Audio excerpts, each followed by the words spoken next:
our lifestyle segment right now, and we're discussing workplace romance. Of course, proudly brought to you by Lipton Tea, inspiration flowing from nature.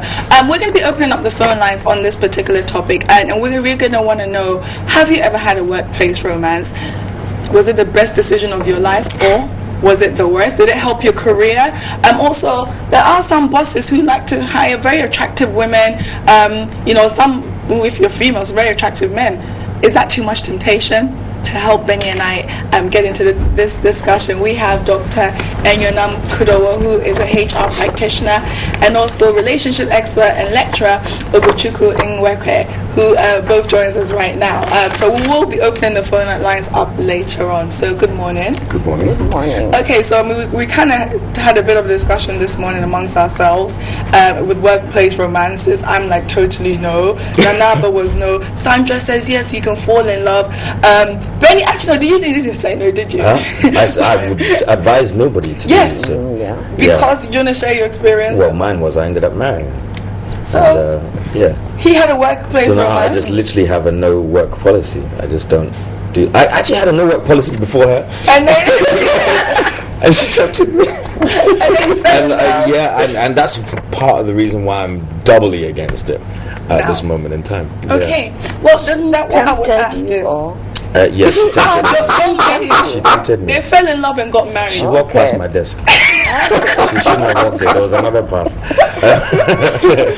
So I mean, let's look at it first and foremost from a HR standpoint. If you're, you own an organization, you work within an organization, wherever that is. We're not even just thinking offices. Okay. Whether it's in a TV studio, at a fire station, police station, wherever it is workplace romance advisable? Whatever your company is. I don't think it's advisable, but it's not avoidable. Okay. It's not advisable, but it's not avoidable as long as the opposite sexes are in, working in the same environment. It's a natural phenomenon, and I don't think it is advisable. But I repeat, it's unavoidable in some cases. Okay, so would you give would you say there's certain environments or certain sectors that you would specifically say it's not really advisable to be in a work relation? Because I would say there are certain environments where I don't see it being too much of an issue. Example? I mean, if you're in a very social, networked kind of office where it's very huge, open plan, there's a lot of camaraderie, and then, like you said, it will be unavoidable. But then at that point in time, really and truly, if it doesn't affect the productivity of the office, then I would think it's okay. Wouldn't you? Coming from an HR. Yes, you see, organizations are in business, serious business, to beat the competition. Now you have these lovers there, and certain times, in some cases they forget that they are in business, right, and end up in doing things they should not do in the office. Mind you, there are other people also around. When I say doing things they should not do, there are instances where, for instance, when there should be discipline. It compromises discipline. Yes. It compromises high productivity. Others are looking on, and it's affecting. And people, there are so many, issues that crop up in such circumstances. Let me ask you, as from a relationship standpoint, we know some people, get into workplace romances, they end up married. Some people live happily ever after, so forth. We know some people also do it, and it gets very sour. Is it advisable from knowing how relationships should be healthy or shouldn't be healthy? Is that the best place to start your romance? I always say that love is like rain. You never know where it's going to beat you. That's one. And I also do not think that the problem is with the fact that you fell in love in an office environment. The problem is that the people are not guided enough to be mature enough to make sure it doesn't affect their productivity. Mature and disciplined enough to make sure it doesn't affect their productivity. And that is always the problem.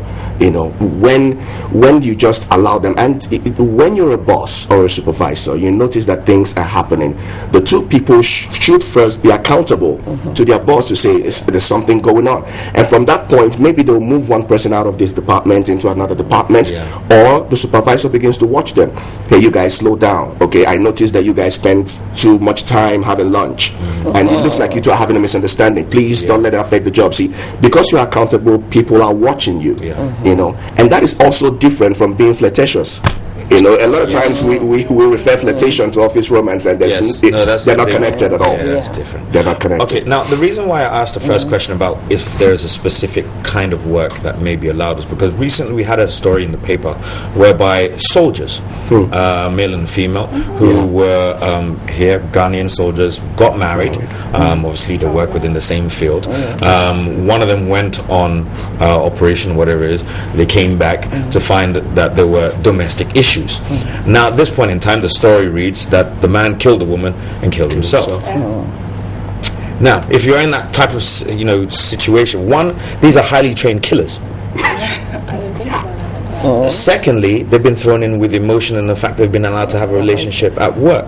So that's why I was asking. I mean, are there particular environments that are more volatile than others? This obviously is one, because either one could probably do two moves and kill each other. But so is there other places or places that are more volatile that you would specifically say don't even try? You see, to answer this question, how do you try not to fall in love? Cover your eyes. Is it always love? No. Always love. Well, the issue is romance, office romance. So we are saying it doesn't. Sometimes it's just a bit of fling. So then in that case, it's lust. Yes, lust. Yeah, lust. Both are the lust. Okay. So you see, we are supposed to manage ourselves and our emotions. And our emotions. We are supposed to be emotionally intelligent, if I should put it that way. Ability to manage your emotions and that of the other person. Okay, so if the environment is volatile, that cannot necessarily prevent you from, as long as you are in the opposite sex, the attraction is there. But the issue here is ability to manage it. Because there have been people in this issue, the example you gave, for instance, that doesn't mean that soldiers are not married. Yeah, there are some who are still married and they are having fruitful marital lives. Yeah. Okay, so it depends on the individual and how you are able to manage yourself. I think that is one important thing, because I also know of offices where people have been in a relationship, serious relationship. Nobody knew.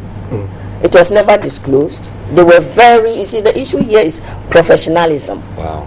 When you go to the workplace, you forget about, the relationship, and you are professional, you do your work, you meet the targets that are set for you, all the tasks assigned to you, you do it well, and then it is after work that is supposed to be after work activities, your after work activity, and it is something you are not supposed to let everybody know.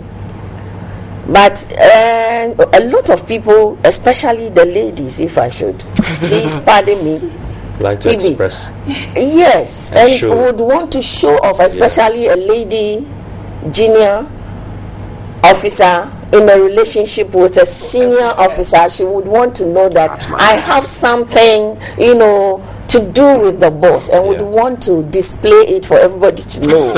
And in that case, it becomes a deterrent, a demotivating factor to the others in the workplace. So, and then it also affects compromise. Here, it compromises discipline and serious. The authority. And authority. Because the issue is the boss faces a dilemma. If that person breaks the rule, will I be able to, penalize the person properly, discipline just as I discipline? Then here, the issue of procedural justice comes in. So there should be clear lines between professional at home. Yes. And whatever extracurricular activities you want to perform. Exactly. There are some people who tend to get into chronic office relationships or workplace relationships. I know of a guy who had 4 different women in the same company. It was a big organization, and when it actually came out, and I think he was a bit of a Casanova. He was telling these girls secretly 4 different women within the space of a few months. Strong man, innit? But when it came to light, it was whoa, because then it was bickering amongst them, so forth. A couple of them had to leave. 2 of the women actually left the organization it was almost like a betrayal, because this person was really a predator. What happens in situations like this where the women, and they were nice, decent women who basically fell prey to a gentleman who couldn't control himself? In that situation, then as an organization, when it comes out, where should the organization be thinking? I'll come to that. But then emotionally, how does the recipient deal with that pain and embarrassment, knowing that, okay, I'm in a situation within my workplace? Well, it's a two-way traffic. The first one is about the people that have been hurt. The second one is about the organization who has also been hurt by the fact that the workers are hurt. And all of them have got to go through healing. The organization actually has to help those women heal, and also help the man to get out of his Casanova lifestyle. Your relationship is supposed to be private, but the moment you bring it into a situation where it begins to affect the people in the work environment and also affects the organization, it becomes organizational business. So the company has got to call the guy to order, and deal with that excess that he has. With the women walking away, a number of them would get, but you shouldn't allow them to walk away without at least starting a healing process, because they're going to be really traumatized. They're going to walk into another environment and might not give themselves the opportunity to fall in love again. I mean, you just might fall in love with your boss and marry your boss. It's happened. I remember this very interesting advert in the late 80s, Kessin Shane, I think. The man said, "Good secretaries are hard to find. I think I'll keep mine." Yes, and so he married his secretary. So you really can't say where it's going to happen, but when such a thing happens, the organization has to get involved and not pretend that it's a private issue. It is no longer a private issue. It's out there. It should be helped. We're going to open up our phone lines right now. We want to know, have you ever had a workplace romance? Was it good? Did it end up in marriage, or was it did it break your career? Also, I also want to know pressure. Sometimes I know some females or some males feel pressure from their elder bosses or their bosses to get into these things. We're going to open up the phone lines and we want to hear from you. Okay, so as I said, in a situation like that, he stated a little bit about how the company should deal with it. But I know some companies have a straight policy, no dating, no don't do it. You can lose your job on paper.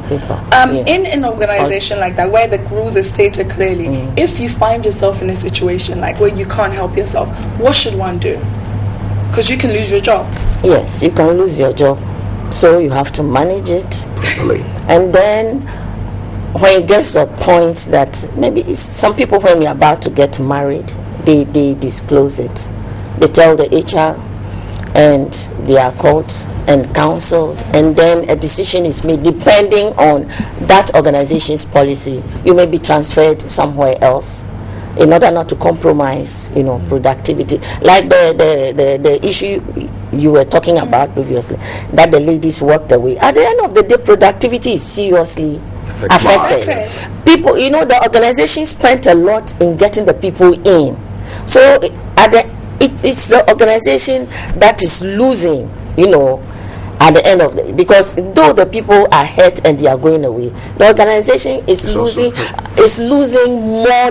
lost more than those in the relationship.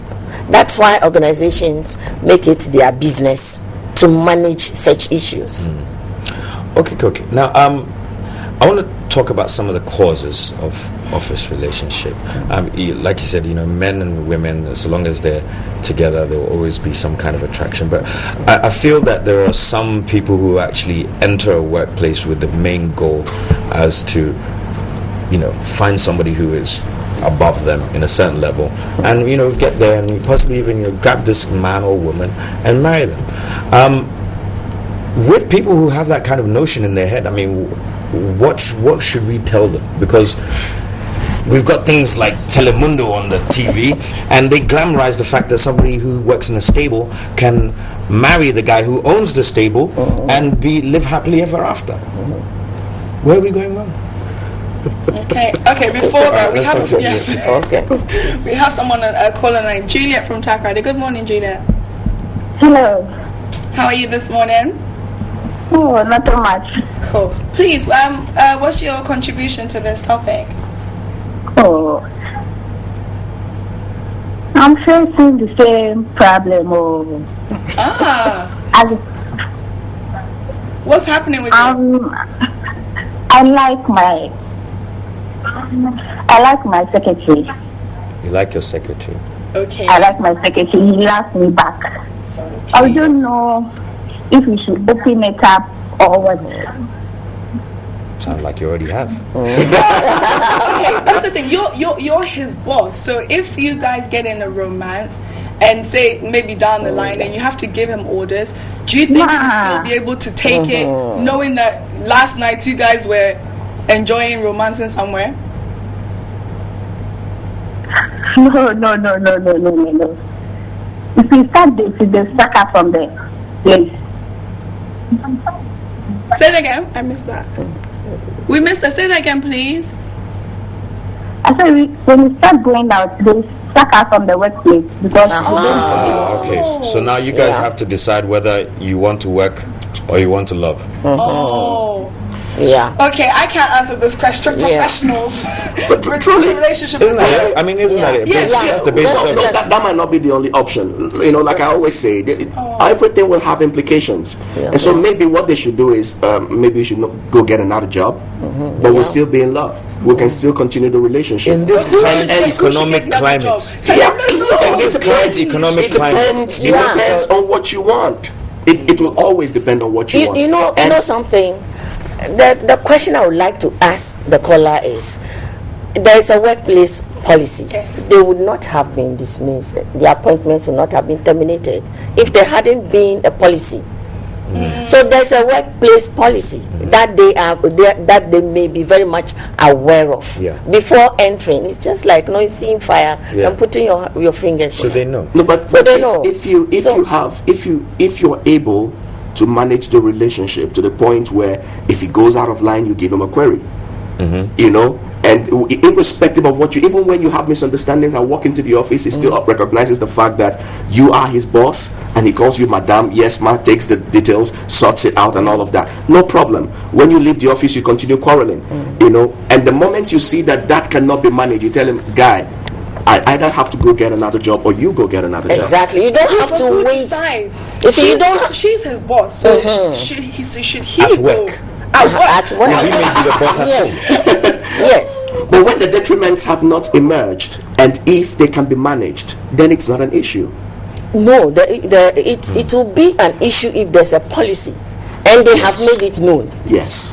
So they shouldn't have made it known. It should have been. They should have managed. You see, that's why I'm talking. Yes, their emotions, ensuring that it's not. We've got my namesake Benjamin calling from Tema. Good morning, Benjamin. Hello. Good morning. How are you? I'm doing good. How are you? I'm fine, thank you. What's your contribution or question for us this morning? Okay, I used to work at a place, right? And I had a friend at the workplace who was going out with a colleague. As a matter of fact, I was the only one who knew about it, but like... Go ahead. I even sometimes doubted they were going out, because the way they looked at the workplace, you were like seriously, you mean you go out with this guy? It didn't look like they were going out, trust me. So, but along the line, they were like, they broke up. Okay, do you know why they broke up? I don't know, but like when they broke up, before everyone got to know that, hey, these guys were going out for like 6 months. And it was like a serious surprise to everyone.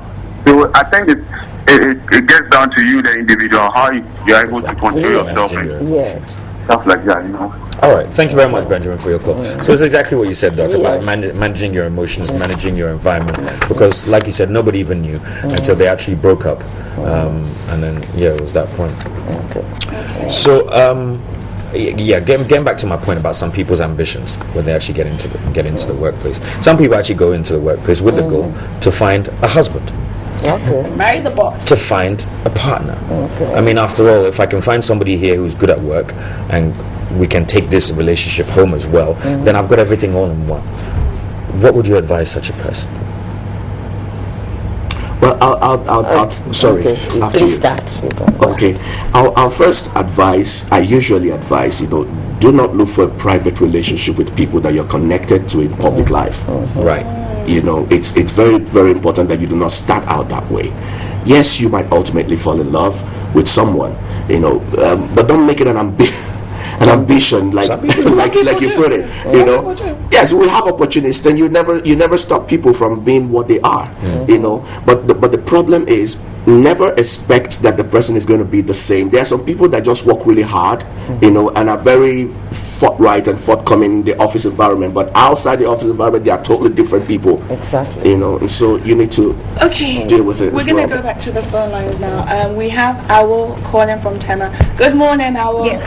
Good morning. This is Owl. How are you? Very fine. Thank you very much. Oh, okay. I'm loving your program so well. Thank you. So what is your question or contribution for us this morning?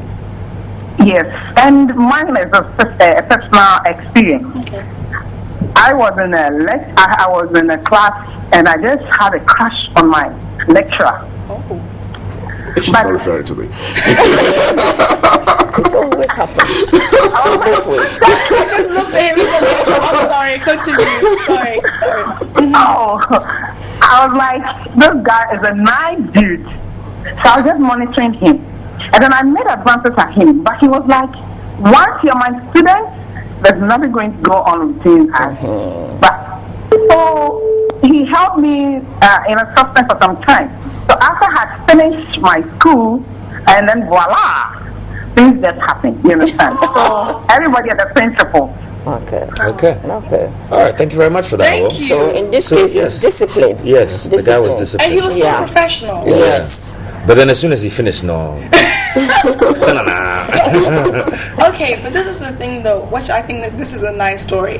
However, if he's still a lecturer and then voila, and you're with him, do you think there'll be other students who gets into your mind? And maybe there's a part of the story she didn't finish, which is the fact that, they kept a good relationship.